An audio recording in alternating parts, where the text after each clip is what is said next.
In the 1970s, Britain didn't just build roads, motorways, and power stations. It built the machines that built them.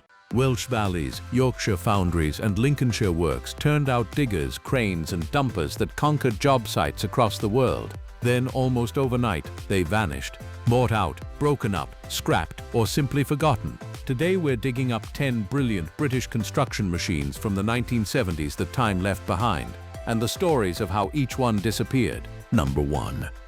The Hymac 580C. Let's start with a machine that was once a household name on British building sites, yet barely anyone under 40 has heard of it today.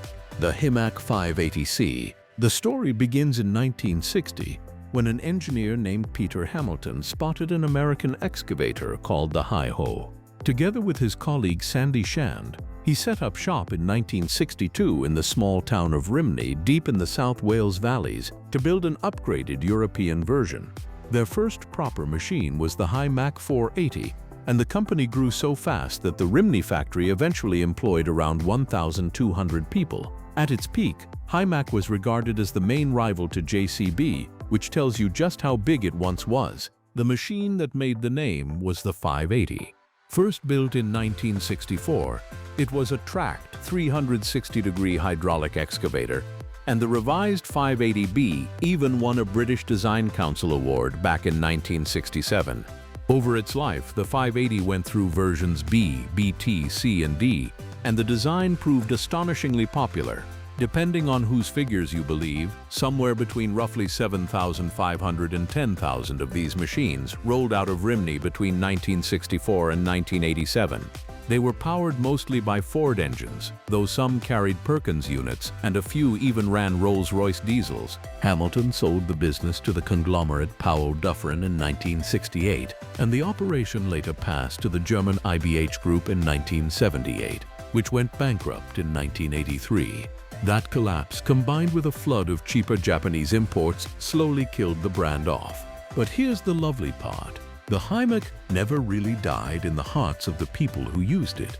The 580C has a genuine cult following today, with enthusiasts restoring them lovingly, and quite a few still earning their keep on farms and small building projects. For a machine almost no one talks about anymore, that's a remarkable afterlife. Number 2. The Whitlock Dinkum digger. Ask anyone who invented the backhoe loader and they'll say JCB. But the real story is far more interesting, and it belongs to a company most people have never heard of, Whitlock Brothers of Great Yeldham in Essex. Whitlock Brothers was founded all the way back in 1899, originally as an agricultural and engineering business. In the early 1950s, they took a license to build a clever backhoe attachment invented by a Scotsman from Fife named Robert Ewan, fitted to a Fordson tractor, with a front loader and cab added. This became the Dinkum digger, and it reached the market in the early 1950s, around 2 years before Joseph Cyril Bamford's first JCB backhoe loader. In other words, the machine type now universally called a JCB was arguably beaten to the punch by a quiet Essex firm. And the Dinkum digger was no flop. By the 1960s, it was reputedly the most popular digger in the country. Over its life, Whitlock produced around 30,000 units, sold across roughly 85 countries from Ireland and Scandinavia to Australia, South Africa, Canada, and Nigeria. The company employed about 600 people by the mid-1960s.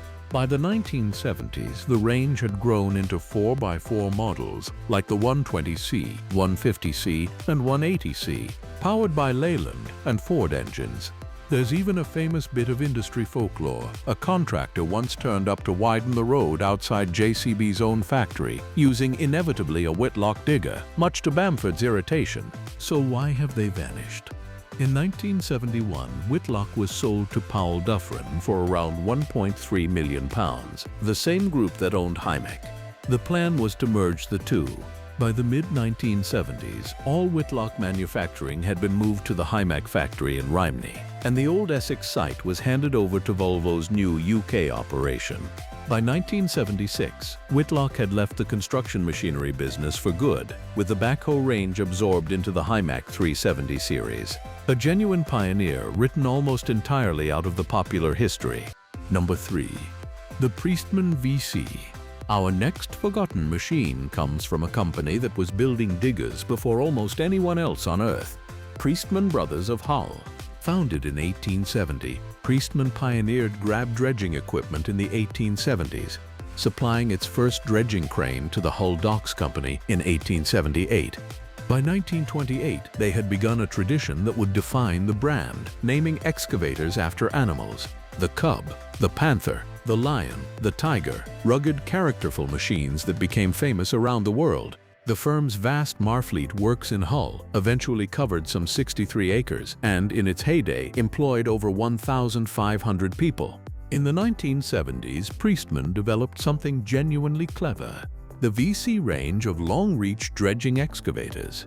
VC stood for variable counterbalance, and the machines used an innovative sliding counterweight that shifted to keep the machine balanced as the long boom reached further out. These were perfect for cleaning dikes and dredging ponds and canals, and they became favorites with small sand and gravel pits and with drainage boards and water authorities across Lincolnshire.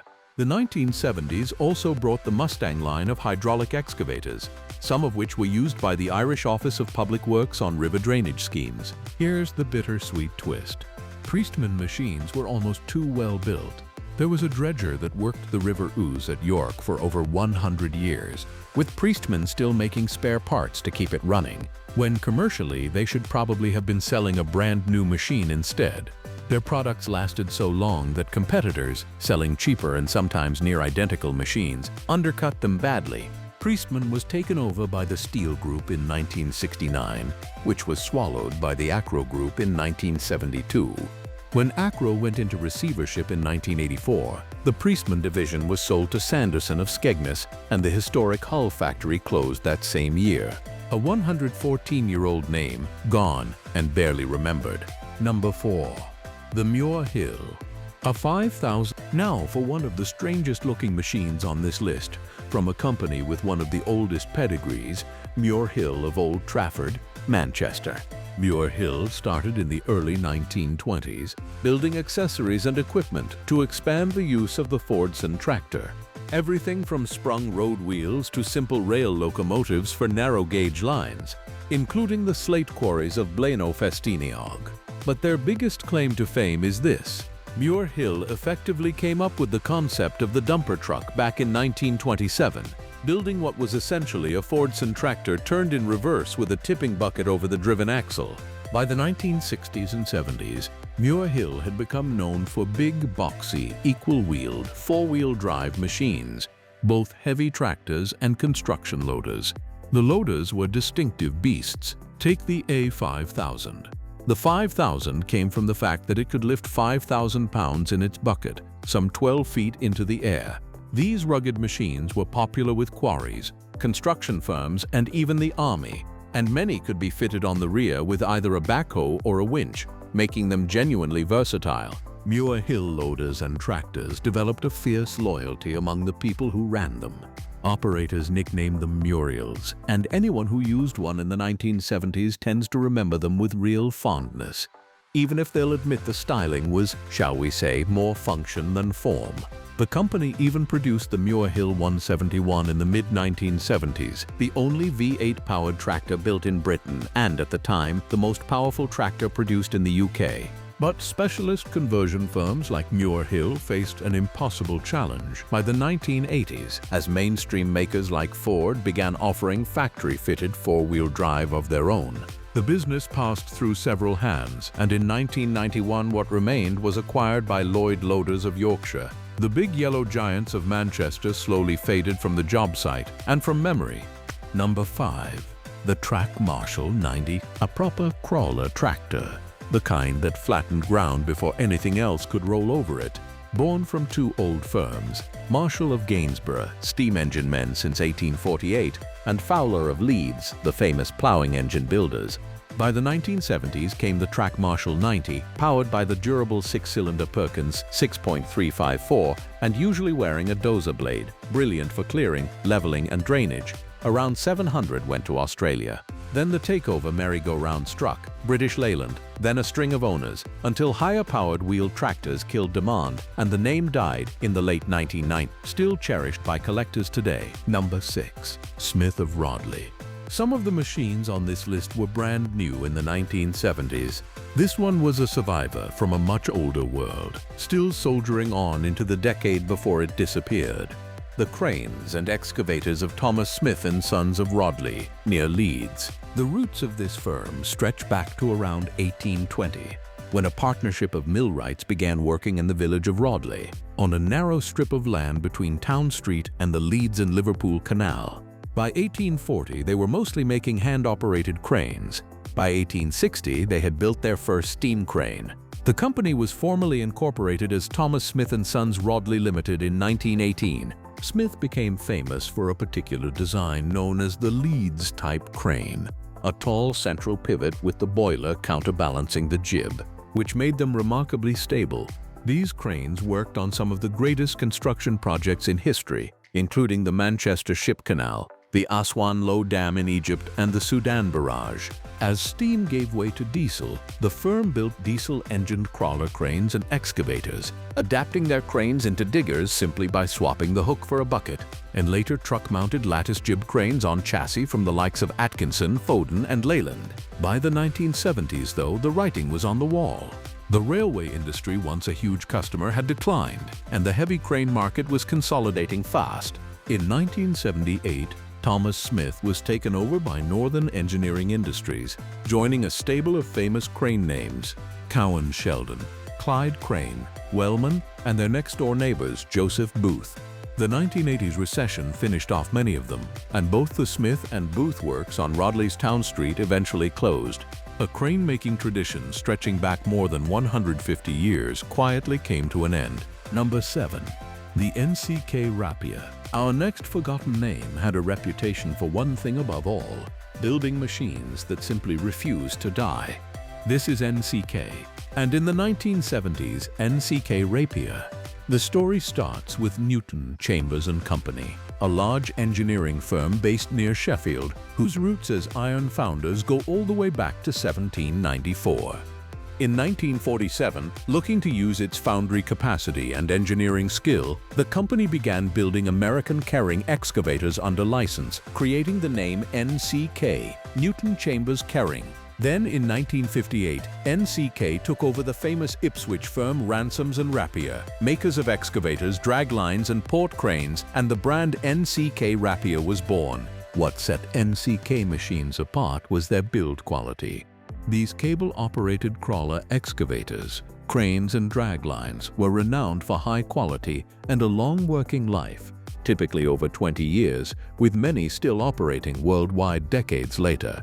They could be configured with all kinds of front-end equipment: face shovel, drag line, lifting crane, or grabbing crane. The firm also inherited Ransomes & Rapier's expertise in enormous walking drag lines, the giants used to strip overburden on open-cast coal sites. That same durability made NCK a favorite for heavy, unglamorous work that demanded reliability above flash. But it also tells the familiar British story of this era: superb engineering, increasingly outflanked by faster developing hydraulic machines and tougher competition. As coal declined and hydraulics took over, the company gradually shifted into lighter fabrication work. The NCK crane and excavator business changed hands several times in the years that followed, and the once proud Sheffield manufacturing operation faded away. Spares and overhauls for surviving machines eventually ended up with a specialist firm in Nottinghamshire. For a brand whose machines outlived almost everything around them, it's strangely fitting and strangely sad that the company itself didn't. Number 8.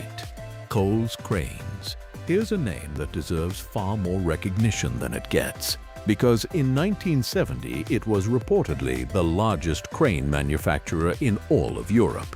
Coles Cranes of Sunderland. The modern story begins in 1939, when Henry J. Coles Limited was sold to Steel & Co. Limited of Sunderland. During the Second World War, British forces standardized on Coles mobile cranes, and production soared. The firm supplied thousands of cranes to the services.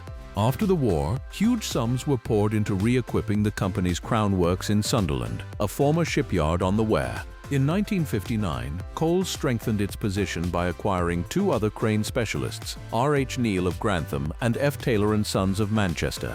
By 1970, Coles was at the top of the European crane industry. Its machines, including truck-mounted and rough-terrain mobile cranes and models using sophisticated diesel-electric drive systems, were exported around the globe and were a common sight on British job sites throughout the decade. The Crown Works at one time employed thousands of people, and crane making was woven into the very identity of Sunderland. In 1972, the crane business was acquired by Acro, better known for scaffolding and formwork, which invested heavily in the factories and pushed crane output higher through the 1970s. For a while, it looked like a golden era. Then came the crash. In 1984, the Acro Group collapsed. The Sunderland operation passed to the American firm Grove, which kept much of the factory active for another decade or so before the Crown Works finally closed in 1998, ending more than 50 years of crane manufacturing on that riverside site. Today, the heritage is marked by little more than a stone plaque near a bridge, commemorating a company that once led an entire continent. Number 9. The Ruston-Bucyrus 22 RB. If there is one machine that defined British excavation for half a century, it might be this one. And yet most people have never heard its name. The Ruston-Bucyrus 22 RB from Lincoln. Ruston-Bucyrus was formed in 1930 as a joint venture between Ruston and Hornsby of Lincoln, then the leading British excavator maker, and Bucyrus Erie of Ohio in the United States. The American designs gradually took over, and the Lincoln Works became one of the great excavator factories of the world. At its peak in the 1960s, the company employed around 2,600 people across a vast site with more than 30 production bays. The star of the range was the 22 RB. This was a cable-operated crawler machine built on a clever modular concept. A standard base onto which you could mount different front-end equipment, face shovel, drag line, lifting crane or grabbing crane, with the right counterweights. It was assembled almost like a car on a production line, and it became the firm's most popular machine by far. By the mid-1970s, well over 10,000 units of the 22 RB had been produced, and the type was used extensively in UK open-cast coal mining and civil engineering, in some cases right through to the 1990s. These machines earned a near-legendary reputation for ruggedness. The kind of digger you could repair in the field with basic tools, experience, and a good ear for the engine. No computers, no complicated electronics, just brute mechanical honesty. Ruston-Bucyrus also built giant walking drag lines, and from the late 1960s, a new range of 360-degree hydraulic back-actors. But the cable-operated era was ending. Hydraulics, lighter and more precise, were taking over the world. In 1985, after a management buyout severed the link with Bucyrus Erie, the Ruston-Bucyrus name effectively came to an end. Many 22 RBs were scrapped, though a surprising number survive in museums, at steam rallies and in private collections, lovingly rescued from ponds and quarries by enthusiasts who refused to let them go. Number 10. The Thwaites Alldrive 9000. We finish with a slight twist. A company that, unlike the others on this list, is actually still going strong today, yet whose 1970s machines have been almost completely forgotten. Thwaites of Leamington Spa. Basil Thwaites founded the firm in 1937 in Covington, just outside Leamington Spa in Warwickshire, originally building agricultural machinery. After the war, as Britain raced to rebuild and build new homes, Thwaites turned its attention to construction. The company claims to have launched the very first British site dumper in the 1950s, a small, simple, easy-to-maintain machine that was an instant success and became the template for essentially every site dumper made since. The early Tusker model, in particular, became famous around the world. The 1960s and 70s were a golden age of dumper innovation for Thwaites. In 1962 came the first four-wheel drive articulated dumper, the 2-ton Alldrive, followed by a 3-ton version in 1965. Then, in the mid-1970s, arrived the next generation, the Alldrive 9000, a 4-ton capacity machine with a genuinely clever feature for its size, a swinging rear axle that gave operators remarkable control and maneuverability over rough ground. The decade closed in 1979 with the 8-ton Goliath, the first cabbed and largest Thwaites dumper of its time, a machine years ahead of its rivals. Here's the bittersweet point. Thwaites is one of the very few British construction equipment makers to survive into the present day. Still family influenced, still building dumpers on that same Warwickshire site, still exporting to dozens of countries. That survival is something to celebrate, but precisely because the company moved on. Its 1970s machines, the Alldrives, the early Goliath, have slipped quietly out of public memory, remembered mainly by collectors and by the operators who once relied on them.